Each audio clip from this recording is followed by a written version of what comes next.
बातमी मागील बातमी शोधणाऱ्या आपल्या रायगड यशोभूमी न्यूज चॅनलला सबस्क्राईब करा आणि बेल आयकॉनला क्लिक करा. जय हिंद, जय महाराष्ट्र. तरुण वयात आमदारकीची जबाबदारी खांद्यावर घेतलेले पनवेलचे विक्रांतदादा पाटील एक यशस्वी आमदार म्हणून राजकारणात पुढे येत आहेत. विधान परिषदेमध्ये आमदार विक्रांतदादा पाटील यांनी वर्षभराच्या कार्यकाळात जबरदस्त अशी कामगिरी केली. त्याचा लेखाजोखा त्यांनी नुकताच पत्रकार परिषदेमध्ये मांडला. राज्यात अर्थसंकल्प अधिवेशन, पावसाळी अधिवेशन, हिवाळी अधिवेशन होतात. आमदार विक्रांतदादांनी ही तीनही अधिवेशने चांगलीच गाजवली. या अधिवेशनात त्यांनी जवळजवळ 145 तारांकित प्रश्न, 54 लक्षवेधी, विशेष उल्लेख म्हणजे 26 प्रश्न आणि 17 औचित्याचे मुद्दे मांडले. आमदार विक्रांतदादांची ही लोकाभिमुख कामगिरी. आमदार विक्रांतदादा पाटील यांनी जे काही जनहिताचे निर्णय घेतले ते त्यांनी पत्रकार परिषदेद्वारे जनतेसमोर ठेवले. जनतेला आपल्या कामाचा हिशोब दिला. आमदारांनी जनतेसमोर कामाचा हिशोब ठेवला पाहिजे असा हा नवा पायंडा. पत्रकार परिषदेत आमदार विक्रांतदादा पाटील यांच्या अभ्यासूपणाची झलक पत्रकारांना दिसून आली. भविष्यात पनवेल शहर सामाजिक, शैक्षणिक, भौगोलिक, सांस्कृतिक, औद्योगिकदृष्ट्या आंतरराष्ट्रीय दर्जाचे शहर बनणार असल्याचे आमदार विक्रांतदादा यांनी स्पष्ट केले. त्याचबरोबर त्यांनी नवी मुंबई आंतरराष्ट्रीय विमानतळाच्या नामकरणाच्या मुद्द्याला हात घातला. लोकनेते दिबा पाटील यांचे नाव विमानतळाला देण्यात येणार असून महाराष्ट्र सरकारकडून त्याचा केंद्राकडे पाठपुरावा सुरू असल्याचे ते म्हणाले. आमदार विक्रांतदादा पाटील यांनी पत्रकारांच्याही तिरकस प्रश्नांना लाजबाब उत्तरे दिली. पत्रकारांचे गुगली प्रश्न लिलया टोलवले. भाजप नेते आणि म्हाडाचे माजी सभापती बाळासाहेब पाटील यांचे आमदार विक्रांतदादा हे सुपुत्र होत. बाळासाहेबांनी अत्यंत कठीण काळात भाजपा रायगड जिल्ह्यात वाढवला. पनवेलमध्ये भाजपला सत्तास्थानी आणले. त्यांचे सुपुत्र आमदार विक्रांतदादा पाटील वरिष्ठ नेत्यांच्या मार्गदर्शनाखाली भाजपला राज्यभरात वाढवत आहेत. म्हणतात ना, बाप से बेटा सवाई, त्याचे हे उत्तम उदाहरण. दरम्यान या पत्रकार परिषदेला भाजपा नेते बाळासाहेब पाटील यांच्यासह प्रदेश कार्यकारिणी सदस्य सुभाष कदम, प्रशांत कदम, तानाजी खंडागळे आदी मान्यवर उपस्थित होते. या संवाद कार्यक्रमामध्ये मी स्वागत करतो. खरं तर हिवाळी अधिवेशन नागपूर येथे नुकतंच संपन्न झालं आणि त्यानंतर त्या अधिवेशनामध्ये पनवेलकरांचा आवाज मांडण्याचा जो काही प्रयत्न आपण केला, ते सगळे विषय आपल्यापर्यंत पोहोचावे. आपले सगळे पत्रकार बांधव खरं तर लोकशाहीचा चौथा स्तंभ आपण ज्यांना म्हणतो, त्यांच्यापर्यंत ते विषय पोहोचावे आणि त्यांच्या माध्यमातून जनतेलाही त्याची माहिती मिळावी की नक्की ज्यांना आम्ही विधान भवनात पाठवलंय ते आमची बाजू योग्य पद्धतीने मांडतायत का, खरंच जी जबाबदारी त्यांच्यावर सोपवली त्याला ते न्याय देतात का. म्हणून एक वेगळा पायंडा या माध्यमातून पाडण्याचा आपण हा प्रयत्न करतोय की जर का विक्रांत पाटीलचा एक नावाचा एक आमदार, ज्याला आता महाराष्ट्राच्या विधान परिषदेमध्ये आमदार म्हणून जबाबदारी मिळालेली आहे, तो प्रत्येक अधिवेशनानंतर हा प्रयत्न करेल की अधिवेशनानंतर तिथे जे काही घडलं ते पनवेलकरांना उत्तर देणं हे मी बंधनकारक समजतो, ती माझी जबाबदारी समजतो आणि म्हणून त्यांच्या प्रती आपली असलेली भावना ही या पत्रकार संवादाच्या माध्यमातून आपण प्रत्येक अधिवेशनाच्या नंतर करता येईल का हा प्रामाणिक प्रयत्न करणार.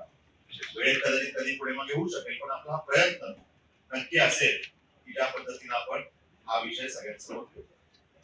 एवढ्या कमी शॉर्ट नोटीस वरती आपण सगळे या ठिकाणी उपस्थित झालात त्याबद्दल मी आपले सर्वप्रथम आभार व्यक्त करतो.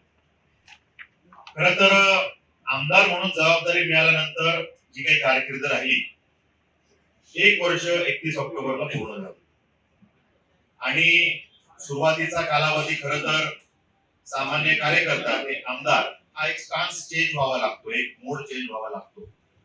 थोडा कालावधी तर जातो जबाबदारी समजून घेणं, त्या जबाबदारीच्या माध्यमातून आपण पुढे अग्रेसिव्हली येणं, सगळ्या विषयामध्ये काही कालावधी लागत असतो.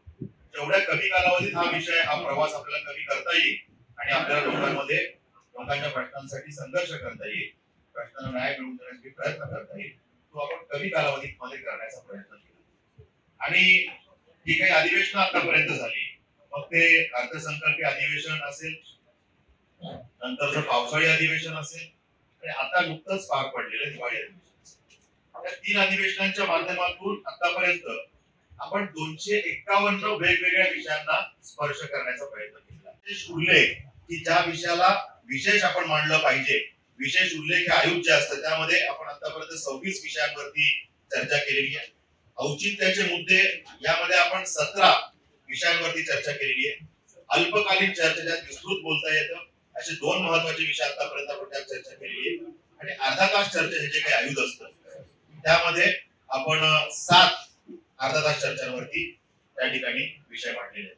त्यामुळे 251 वेगवेगळ्या विषयांवरती आपण त्या ठिकाणी विषय मांडण्याचा प्रयत्न केला. त्यातले अनेक विषय हे पूर्णपणे सुटले, काही विषय सुटण्याच्या मार्गावरती त्यांचा प्रवास सुरू झाला आणि अनेक विषय ते त्याच्यामध्ये पाठपुराव्याची गरज आहे. येणाऱ्या कालावधीमध्ये यशस्वीपणे आपण तो पाठपुरावा करू.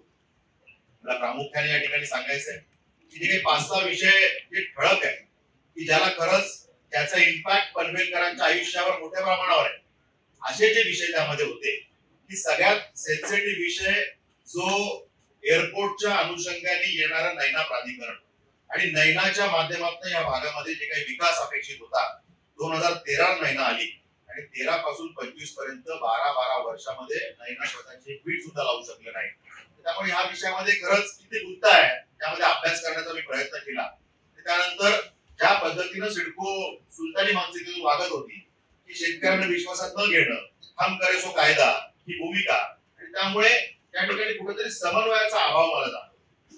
आणि मग शेतकऱ्यांच्या मागण्या वेगळ्या, सिडको करते वेगळी, आणि त्यामुळे जे काही अडचणी तयार झाल्या होत्या म्हणजे सगळ्यात अडचण होती ड्रोन सर्वे केले होते. त्याच्यामध्ये त्या शेतकऱ्याची हद्द त्या शेतकऱ्याच्या जागेत घुसली आहे, त्याच्यामध्ये ड्रोन मध्ये ते दिसत नाहीये. आणि त्यामुळे तुम्ही जेव्हा त्याला मोबदला द्यायला जाताय तेव्हा तो शेतकरी सांगतो तुम्ही मला 40% भूखंड दिला, त्या जागेवर ऑलरेडी इमारती आहे, मी याचा लाभ कसा घेणार. त्यामुळे तो स्वतःची मूळची जागा सोडायला तयार नव्हता, त्यामुळे ते प्रश्न सुटत नव्हते. अनेक ठिकाणी ड्रोनने सर्वे केले गेले. यांनी सर्वे केला समजा उन्हाळ्यामध्ये त्याला प्लेन टेबल लँड दिसली, त्यांनी तिथे 40% भूखंड तिथे रिझर्वेशन टाकले, अम्युनिटीज टाकल्या, आणि त्यानंतर पावसाळ्यात कळलं की अरे हे तर तळ आहे, पावसाळ्यात तळ आहे, आणि उन्हाळ्यात तिथे सर्वे केले. असे काही तुगलकी निर्णय केले होते. त्यांनी सर्वे ड्रोननी केला, त्यामध्ये स्ट्रक्चर दिसलं, त्या स्ट्रक्चरला त्यांनी म्हटलं की तिथे काही जागा आरक्षण टाकून दिली, ते नंतर कळलं की ते स्मशानभूमी आहे. अशा प्रकारचे तुगलकी निर्णय एक एक केस पेपर एक एक त्याच्या नकाशासह आपण जेव्हा त्या सिडकोच्या बैठकीत दिलं, पहिल्या अधिवेशनात हा विषय मांडला, त्यानंतर आपण त्या ठिकाणी त्याच्या बैठका केल्या, मंत्री महोदयांबरोबर बैठका केल्या. Raigad Yashobhoomi news bureau, Panvel.